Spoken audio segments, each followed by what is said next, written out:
ورحمة الله وبركاته. الحمد لله الذي هدانا لهذا وما كنا لنهتدي لولا أن هدانا الله. قال الله سبحانه وتعالى في محكم تنزيله بعد أعوذ بالله من الشيطان الرجيم وأقيموا الصلاة وآتوا الزكاة واركعوا مع الراكعين. قابل احترام سامعین حضرات، اکثر لوگ اور اکثر بھائی رمضان المبارک کے مہینے کے اندر زکوٰۃ ادا کرتے ہیں، تو چند دروس کے اندر میں آپ کے سامنے انشاءاللہ زکوٰۃ اور زکوٰۃ کے مسائل بیان کروں گا۔ آج کا عنوان ہے زکوٰۃ کا حکم اور زکوٰۃ کے فوائد۔ زکوٰۃ اسلام کا تیسرا رکن ہے اور زکوٰۃ ایک اہم اسلام اور دین کا ستون ہے جس کے اوپر اسلام کی عمارت کھڑی ہے۔ سیدنا عبداللہ بن عمر رضی اللہ تعالی عنہ بیان فرماتے ہیں کہ بنی الاسلام علی خمس شہادت اللہ الہ الا اللہ وان محمد رسول اللہ۔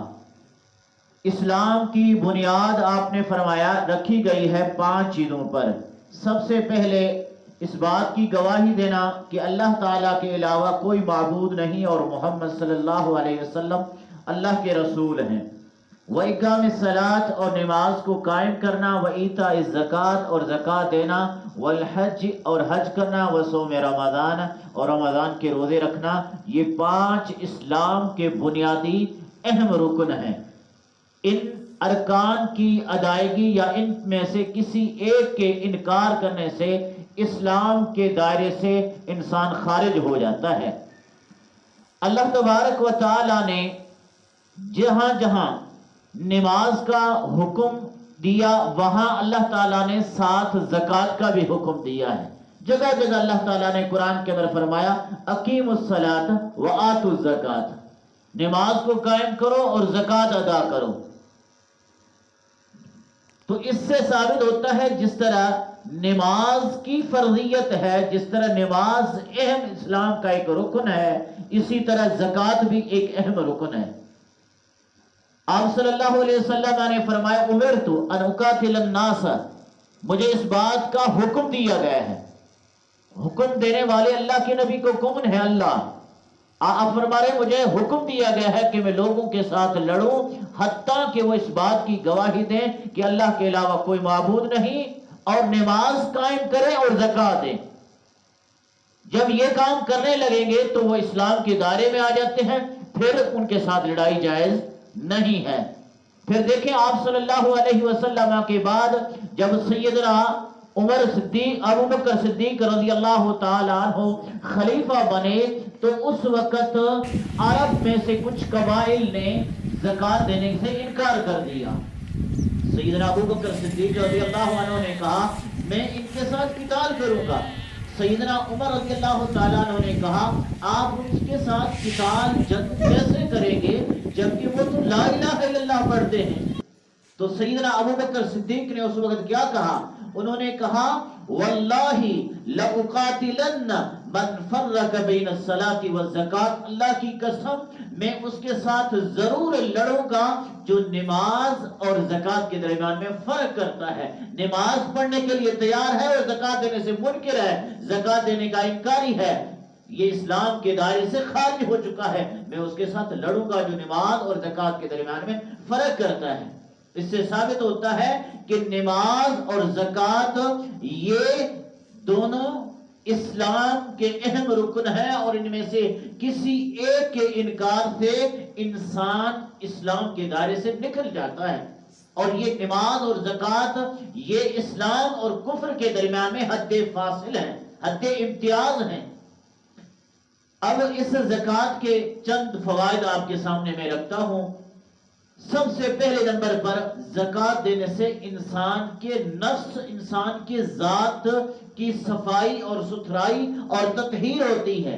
اللہ تعالیٰ قرآن کے اندر فرماتے ہیں خذ من اموالہم صدقہ تطہرہم وتزکیہم، آپ ان کے مالوں سے زکوٰۃ لیں اور ان کا تزکیہ کریں اور ان کی تطہیر کریں۔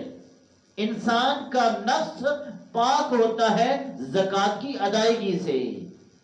اور اسی طرح اللہ تعالیٰ نے قرآن کے اندر ایک اور جگہ پر فرمایا، اللہ نے فرمایا الذی یؤتی مالہ یتزکا، وہ شخص جو اپنے مال اللہ کے راستے میں دیتا ہے زکات کے طور پر، اپنے ذات کے تزکیے کے لیے، پاک بنانے کے لیے. وما لأحد عنده من نعمت تجزا، اس کے اوپر کسی کا احسان نہیں.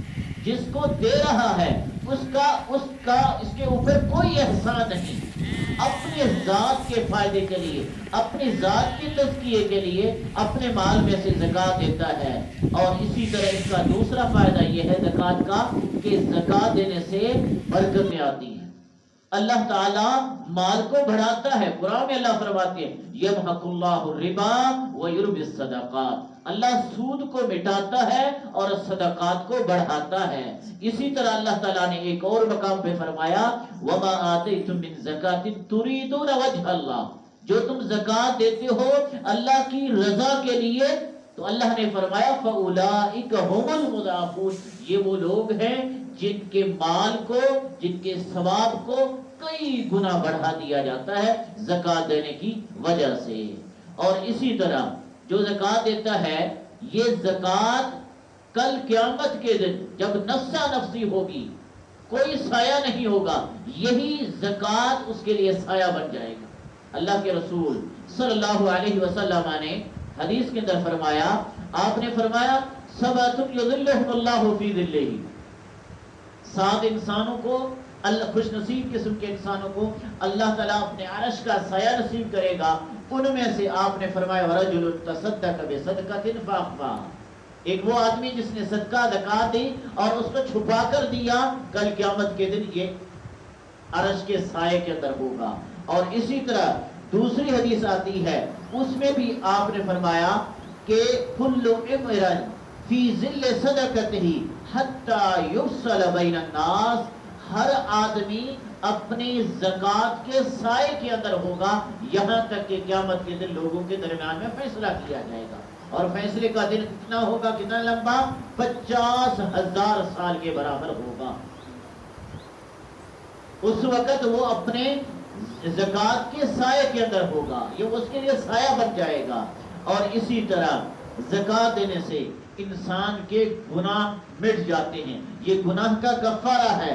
آپ نے فرمایا الصدقۃ تطفئ الخطیئۃ خطیئۃ کما یطفئ الماء النار، صدقہ زکات دینے سے انسان کے گناہ اس طرح ختم ہو جاتے ہیں جس طرح آگ کے اوپر آپ پانی ڈالیں، جیسے آگ پر پانی ڈالنے سے آگ ختم ہو جاتی ہے، اس طرح گناہ جھڑ جاتے ہیں، ختم ہو جاتے ہیں. اور اللہ نے فرمایا ان الحسنات یذھبن السیئات، نیکیاں برائیوں کو، غلطیوں کو، گناہوں کو مٹا دیتی ہیں. اسی طرح زکات دینے سے بہت بڑا انسان کو اجر اور ثواب ملتا ہے. اللہ نے فرمایا الذین ينفقون اموالهم باللیل والنہار سرا وعلانیہ فلہم اجرهم عند ربہم، وہ لوگ جو اپنے مال اللہ کے راستے میں خرچ کرتے ہیں، دن ہو رات ہو، سب کے سامنے بھی، کبھی چپکے سے، ہر صورت میں وہ خرچ کرتے ہیں، اللہ تعالیٰ فرماتے ہیں ان کے لیے اللہ کے پاس بہت بڑا اجر اور ثواب ہے.